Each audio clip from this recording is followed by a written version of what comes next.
Hello everyone, I welcome you all for this session on Gaussian Naive Bayes algorithm in machine learning. Today we are going to cover the Gaussian Naive Bayes algorithm and show you how it can be implemented using the scikit-learn framework in Python.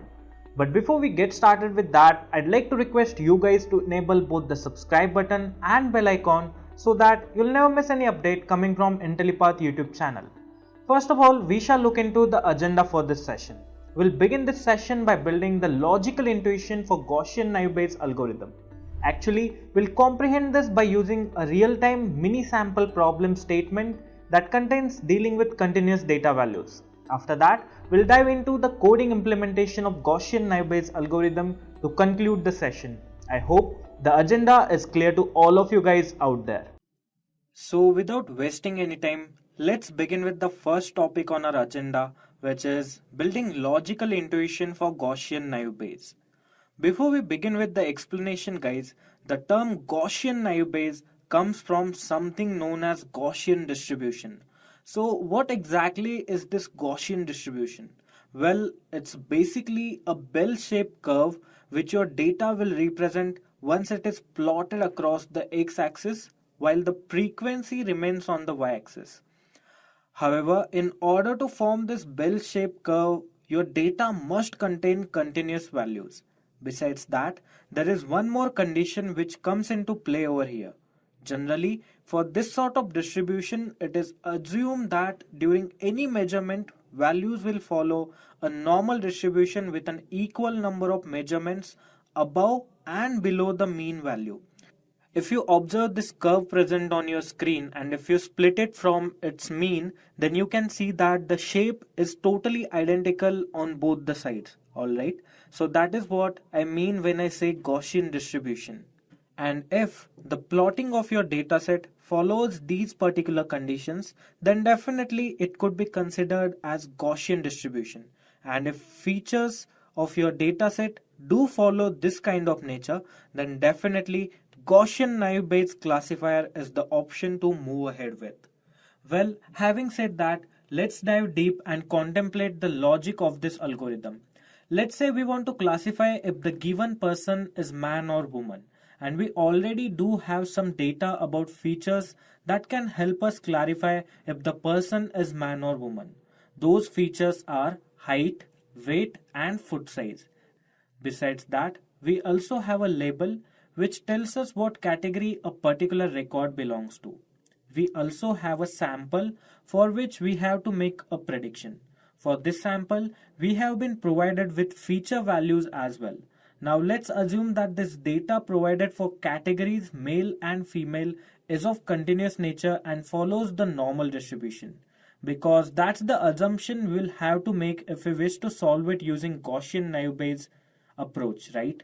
Now moving forward, let's calculate the initial guess value or prior probability for both male and female.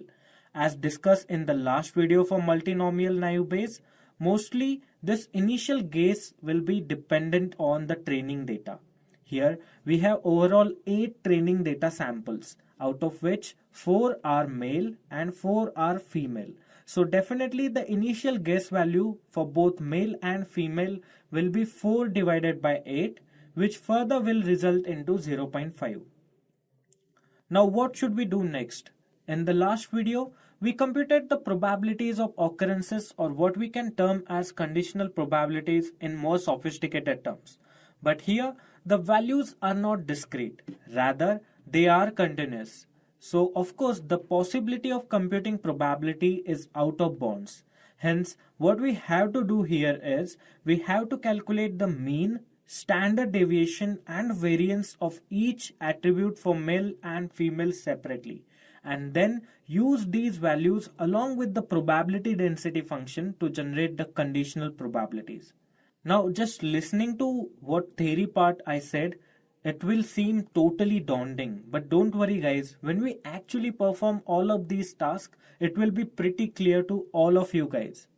Now here, first of all, let's calculate the mean and variance for each individual feature in class male. First, we'll deal with height.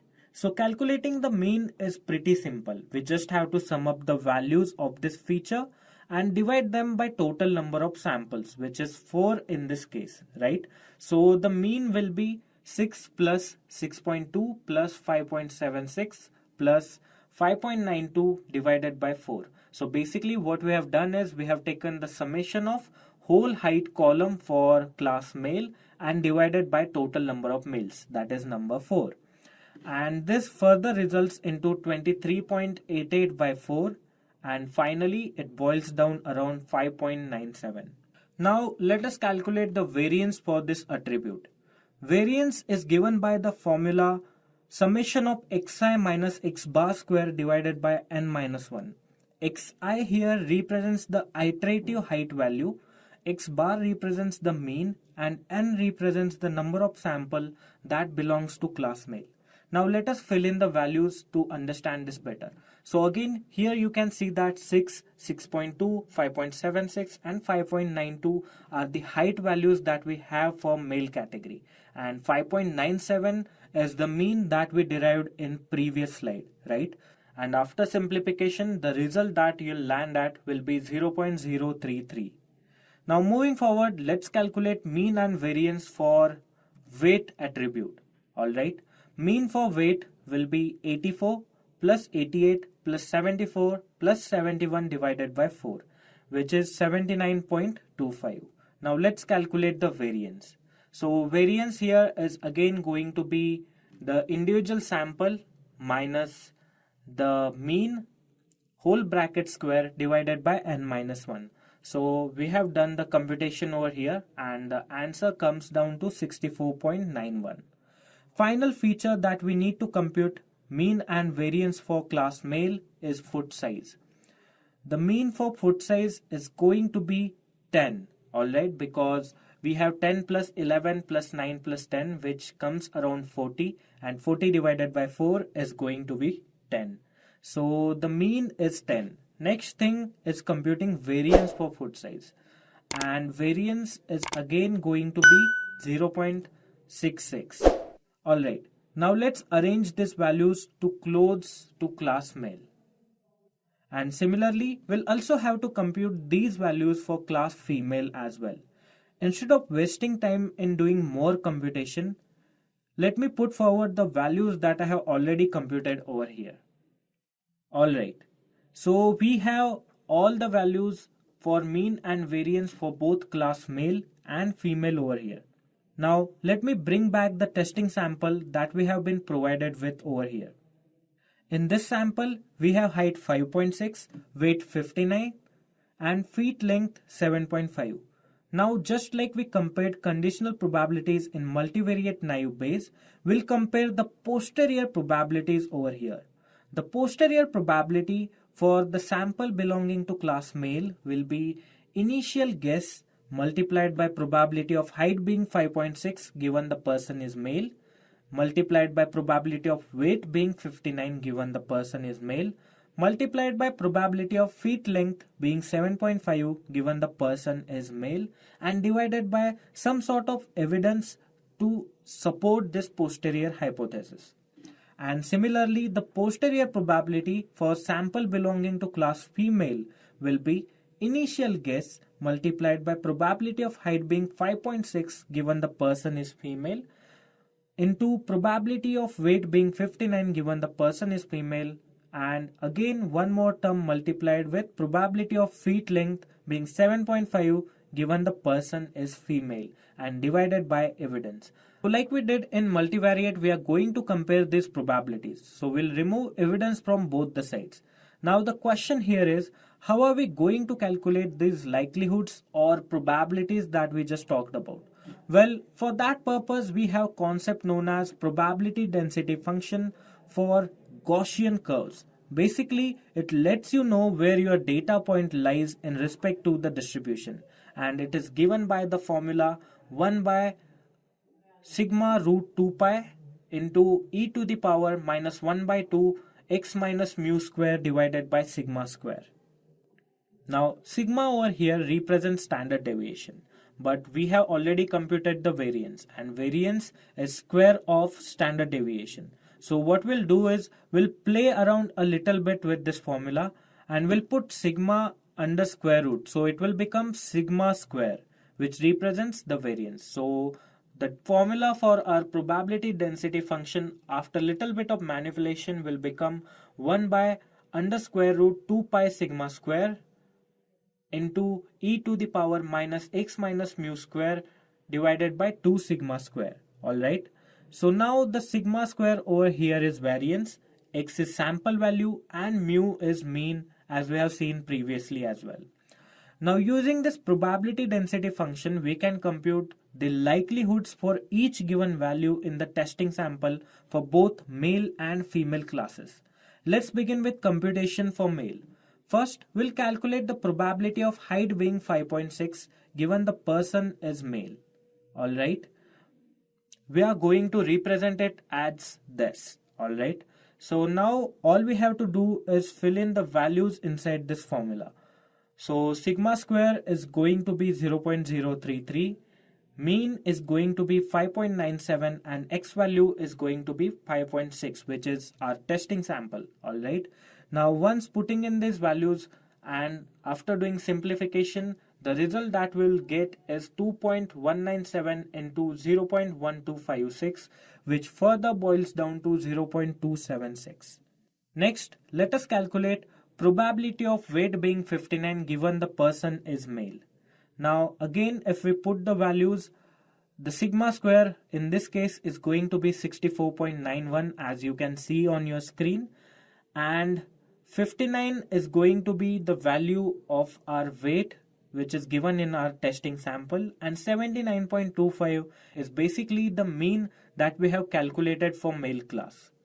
Now after doing further simplification, the value that we'll get for probability of weight being 59 given the person is male is going to be 0.0020. Finally, we'll compute the probability of foot size being 7.5 given the person is male.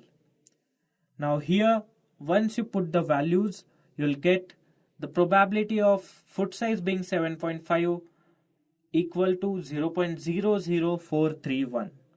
Now the overall probabilistic score for this particular sample, or what we have called as posterior, is going to be initial guess multiplied by probability of height being 5.6 given the person is male, multiplied by probability of weight being 59 given the person is male, multiplied by probability of foot size being 7.5 given the person is male.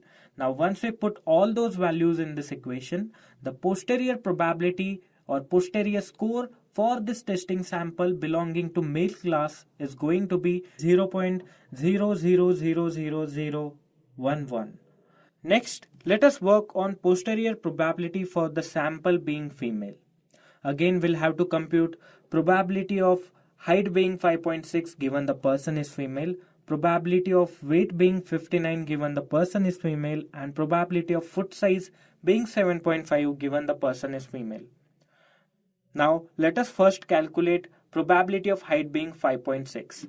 So, P of HF can be represented with our PDF function, and once we put down the values, the equation will look something like this. It will further boil down to 1 by 2.22 into e to the power minus 0.303 pi divided by 0.708, which further equates to 0.45 into 0.6514, and ultimately you'll land at this number 0.293. Next, we'll calculate probability of weight being 59 given the person is female. Again, once you put down the values, you'll get this result of 0.0345. Finally, we'll have to calculate the foot size given the person is female. Now again, once you put down the values of sigma square as well as mean as well as the testing sample value for foot size, you'll get this kind of values, which will boil down to 0.093. Now, by putting all of these values inside the posterior for female, we'll get this kind of equation, and the final result that we'll get will be 0.00047. Now we have both the posterior probabilities, and if we compare them, we could say the value of posterior score for class female is way larger than that of posterior score for class male. So here female is going to be the class to which this particular sample will belong according to the Gaussian Naive Bayes classifier. So in a nutshell, this is how Gaussian Naive Bayes classifier works. It computes the mean, standard deviation and variance for each and every feature of the dataset. And then using the probability density function and the values we just talked about, this algorithm computes the likelihood for each and every testing sample across all the features of the datasets. And using these likelihood values as well as initial guess, it computes the posterior probability for that sample in case of both the categorical output values. The class with higher score is what that particular sample will be categorized into later down the line. I hope this mathematical intuition of Gaussian Naive Bayes is clear to all of you guys. Moving forward, we'll create hands-on demo part where we'll implement Gaussian Naive Bayes classifier. Before we begin with the coding implementation of our Gaussian Naive Bayes classifier, first of all, let us talk a little bit about the dataset that we are going to use. So basically the dataset that we are going to use is heart attack analysis and prediction dataset, which is available on Kaggle. You can search for this keyword and you'll land at this dataset precisely. So if you go into the about section of this dataset, you'll find multiple features such as age, sex, exang, which is short form for exercise included angina, then number of major vessels, chest pain, resting blood pressure, cholesterol, fasting blood sugar, resting electrocardiographic results, and multiple such results. So basically we have 14 features to deal with and around 303 records, or what we call as rows, inside our dataset. Now if you look at the dataset, you'll find that we particularly don't have any missing values inside our dataset. So probably we don't have to deal with any missing values. Alright. Also, by just looking at these graphs, you can determine that there are two types of variables available inside our dataset, that are like normal distributed as well as categorical, or what we can say is continuous and categorical. Now let us visit our code editor and begin with the implementation process. Now in order to begin with the data exploration and implementation of Gaussian Naive Bayes classifier, first of all I'll have to load the dataset into this Colab notebook. And in order to do that, what I'll do is I'll upload the file that I have previously downloaded from Kaggle. So the name of that file is hurt. So I'll just upload it over here. Alright. Now to begin with the implementation part, first of all, we shall load the important dependencies that will require to operate on and visualize certain aspects of our data. So first of all, I'll import pandas as PD. Then I'll import numpy.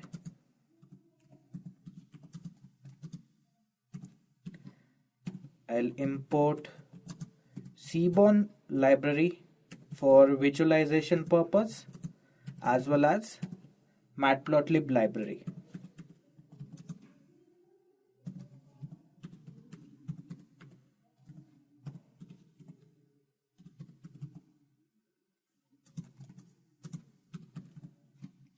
Now let's run this cell. Alright. Next, we'll load the dataset using read_csv function into our coding interface. So basically the command for that will be df pd.read_csv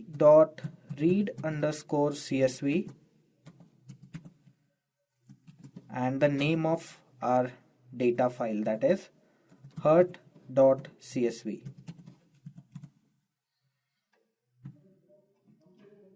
So this command will basically store our dataset inside the data frame named as df. Now let us check if our dataset has been loaded successfully or not. For this validation purpose, we'll print the head of our dataset. So we'll use command df.head. From this head section, we can say that our data has been successfully stored inside the data frame. And we can also see that there are around 303 rows and 14 features in our dataset. However, we don't really know whether we have null values in them or not. So let us use the info function to our advantage, because it provides us with not just info about type of data a particular column contains, but also the number of non-null values in the same column. So by putting it to use, we can know more about each individual column. So let us use that df.info command. Now from this info part, we can say that there are no null values inside our dataset, as all of the values are non-null and there were only 303 records inside our dataset. Alright. Also, we can say that almost all the columns are of integer data type, whereas only one column, which is named as old peak, contains floating data values. Next, let us check whether our dataset contains duplicate records or not. We'll be using duplicated function for that purpose. Basically, this duplicated function returns a Boolean series of the same length as of our data frame, where each element is true if the corresponding row in the data frame is a duplicate of a previous row, and false otherwise. This determination is made based on all columns of the data frame by default, considering all values in each row. Alright, so let us use the command df.duplicated. So basically we have used nested df, and by using this command I'll get the only record or row which contains the duplicate records, because ultimately only that row will contain boolean true record. Alright, rest of all will contain false. So only those which are like duplicated records will get printed with this particular command. So let me run this, and here you can see that 164th row contains the duplicate records.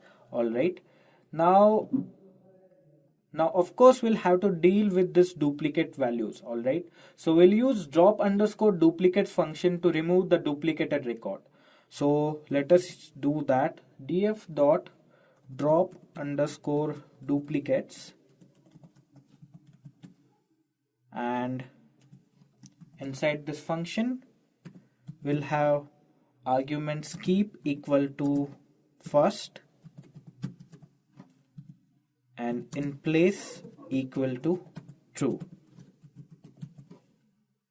So basically this keep will make sure to just remove the one record which appears for the second time in our dataset, and in place will simply commit these deletion changes to our original data frame. Alright, so let me run this as well. With this, we have dealt with duplicate record available inside our dataset. So let's do little bit of data visualization moving ahead. Here, first of all, we'll visualize the gender categorization. So let me add the text.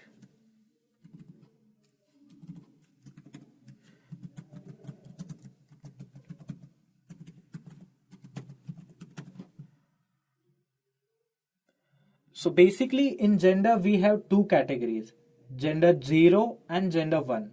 Now what we'll do is we'll use value underscore counts function to count the occurrences of 0 and 1 across the sex column in our data frame, and we'll store the series data inside new variable which will term as x. So let me do that quickly. X is equal to df dot sex dot value underscore counts. Now using this very same variable x, we'll print the occurrences of both 0 and 1. So I'll write one print statement and I'll create string of words. Number of people having sex as 1R x1 and number of people having 6 as 0R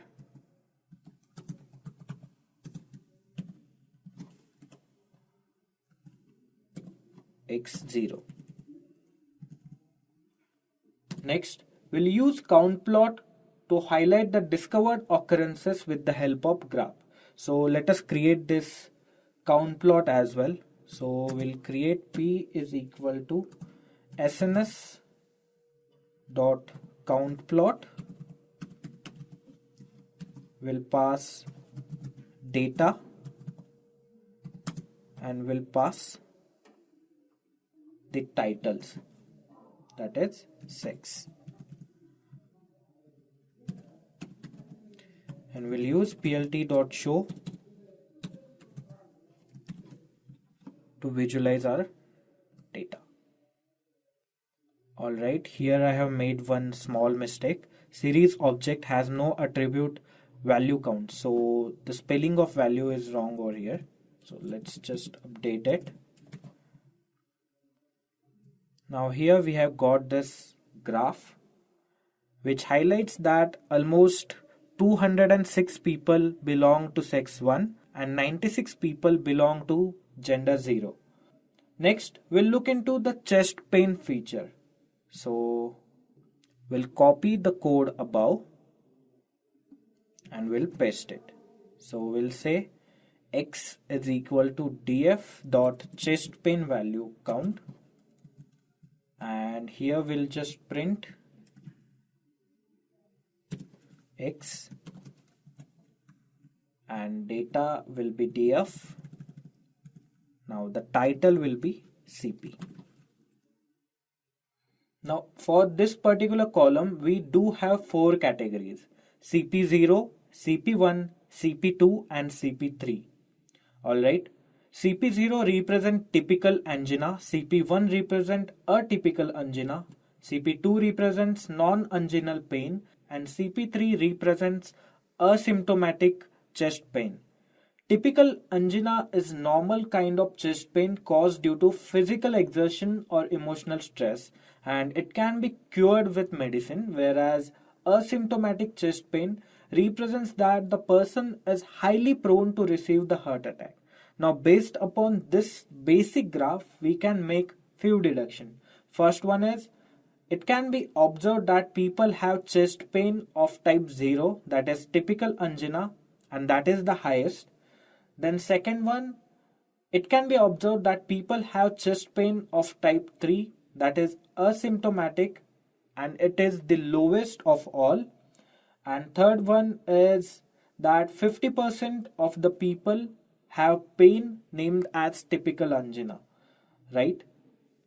Similar to this, we can break down all the categorical features that are available inside our dataset and derive some basic deductions that can help us derive conclusive data analysis. You can look into the details about features such as fasting blood sugar levels, ECG, exercise-induced angina, thallium stress level as well.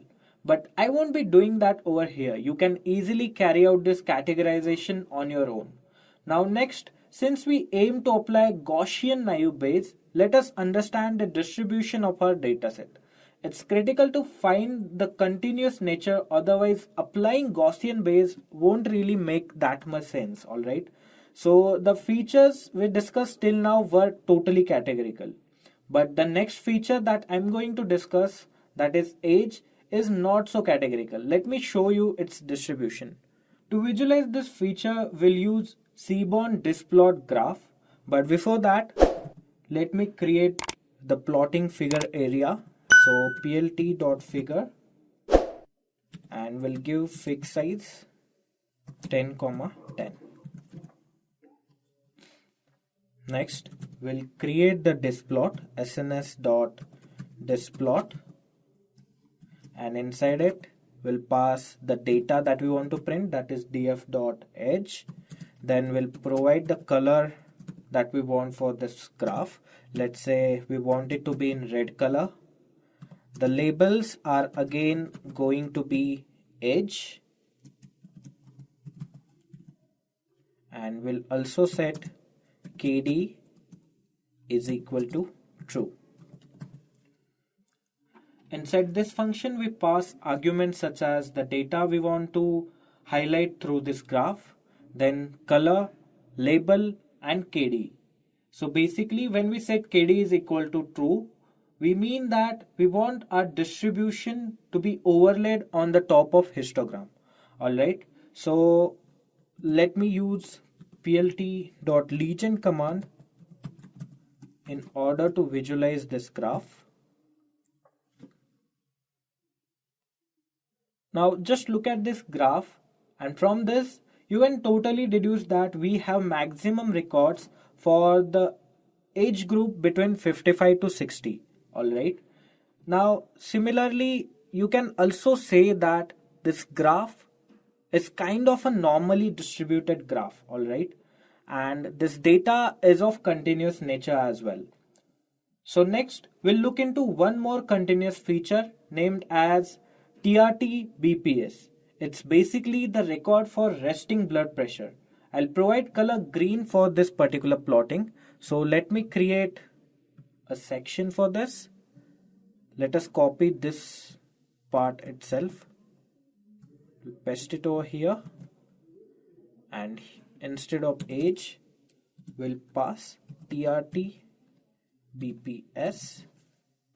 And label should be resting blood pressure. So basically this is the label for our graph, and we'll set KD as true itself. Now let us run this. Okay, we haven't changed the color to green. Let's rerun it again. From this graph you can say that maximum number of people have resting blood pressure around 130. Moving further, let's do little complex visualizations between our features and the target vector. So basically, let us first visualize age versus heart attack for first. Now, first of all, let us create the figure plot. We'll provide fixed size as 10 cross 10. Then for this purpose, we are going to use SNS dist plot, and inside it we'll pass the age column when the output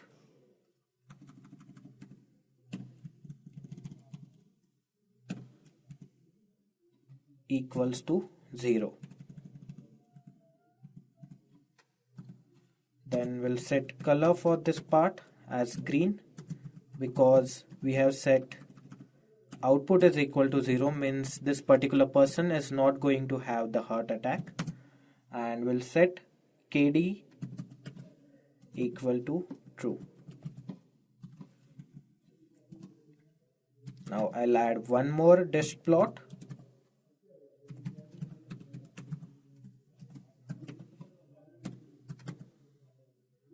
And here we'll say output will be equal to 1, means this particular person will get the heart attack. For these persons, we'll see their age inside the graph. Now for this particular plot, I'll give color red. KD is equal to true. Now the title for this graph will be attack versus age. We'll use plt.show function. So we have got this nice comparable graph where we can determine based on person's age that if he belongs to heart attack prone category or to non heart attack prone category. All right. So let's also do few more versus graphs. Next we'll do cholesterol versus heart attack graph. So we'll just copy the contents of above graph and we'll make few changes in it. So instead of age, we'll use cholesterol column over here. And we'll get the comparable graph for cholesterol over here. In similar way, you can visualize features such as TRT BPS, that is the resting blood pressure, as well as the feature named as thalach, which represents the maximum heart rate achieved. By visualizing these normally distributed features, you'll get to know the trend between the heart attack prone person and non-heart attack prone person. And from these particular graphs, we can say that this problem can be solved with the help of Gaussian Naive Bayes, because it does contain the continuous values and the normally distributed graphs. Alright. So now that we have deduced that, the next step will be splitting the data into input and output format. We'll use iLog indexing for that purpose. So we'll set y is equal to df.ilog and we'll just use the last column over here.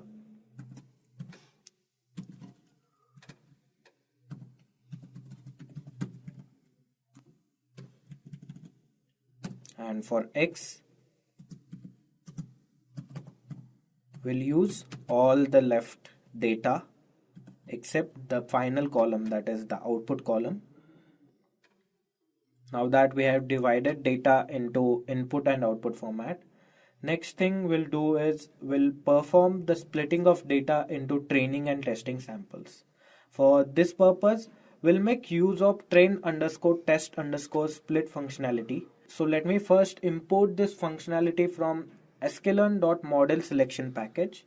So from sklearn.model_selection import train_test_split.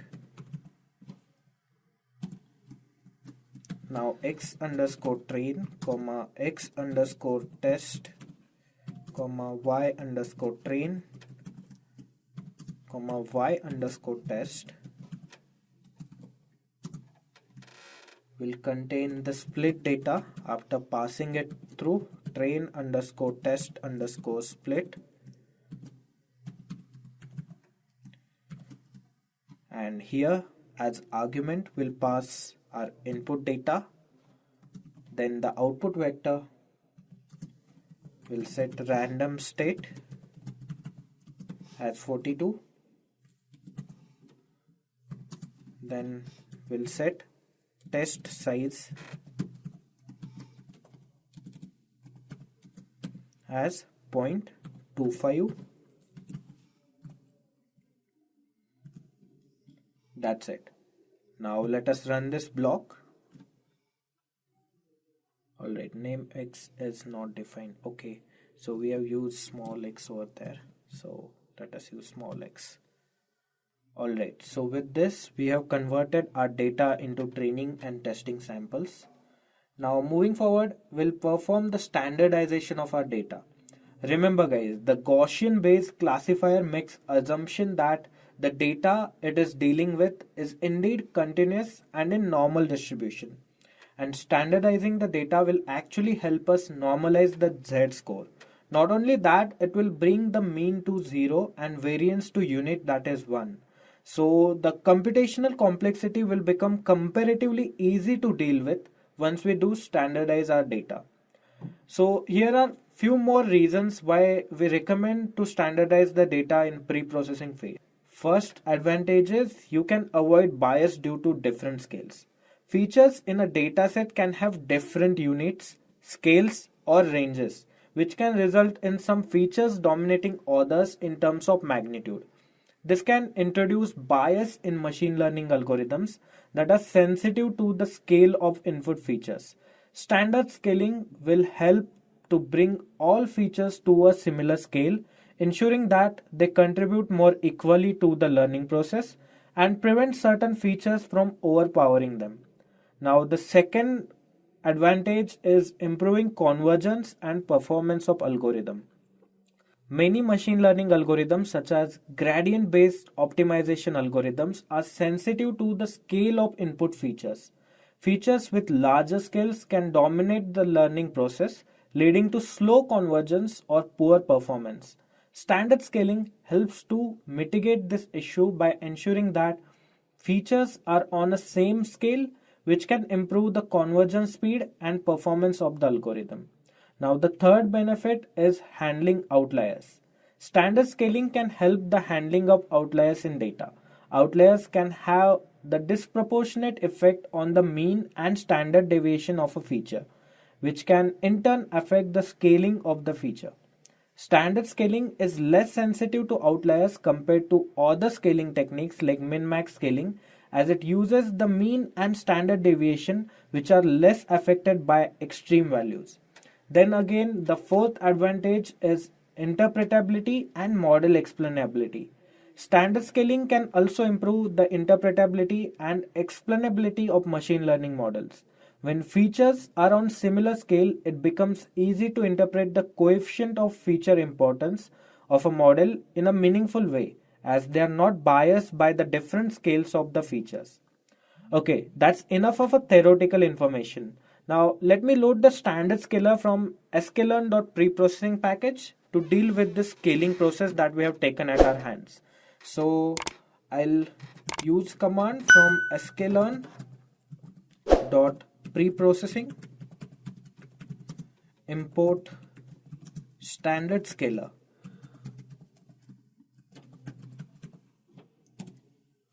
Now I'll create the instance of the standard scaler.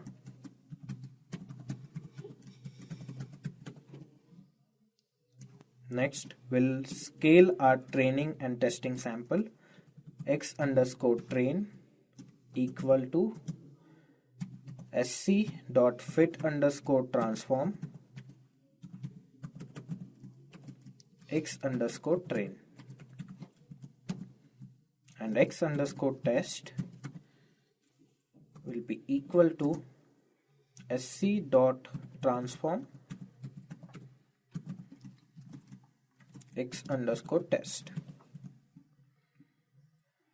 Standard scaler.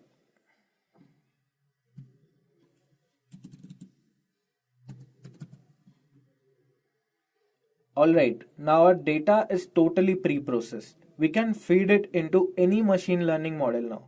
So let us import the Gaussian Naive Bayes classifier and feed this data to it.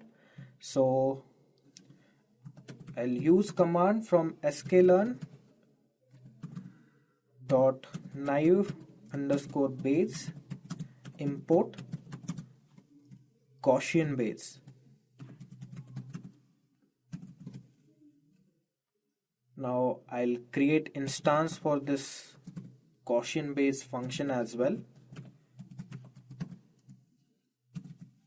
and I'll fit it to our training sample, that is x underscore train comma y underscore train.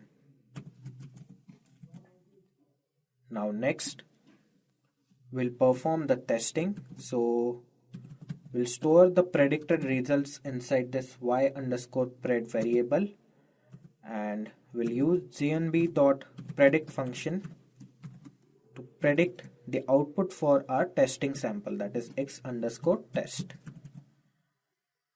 Now in order to visualize the accuracy of our model, I'll import sklearn.metrics import accuracy underscore score,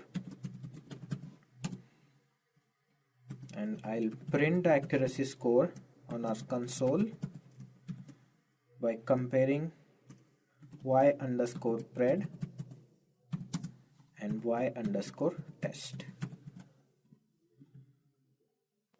Now here you can find that our model is almost getting 87% accuracy. Alright, that's all we had for implementation of Gaussian Naive Bayes. I hope the concept covered in today's session is clear to all of you guys out there. That's all we had for this session. If you have liked this video, don't forget to subscribe and enable the bell icon for our Intellipaat YouTube channel. Until next time, thank you. If you want to make a career in data science, then Intellipaat has IIT Madras Advanced Data Science and AI Certification Program. This course is of very high quality and cost effective, as it is taught by IIT professors and industry experts.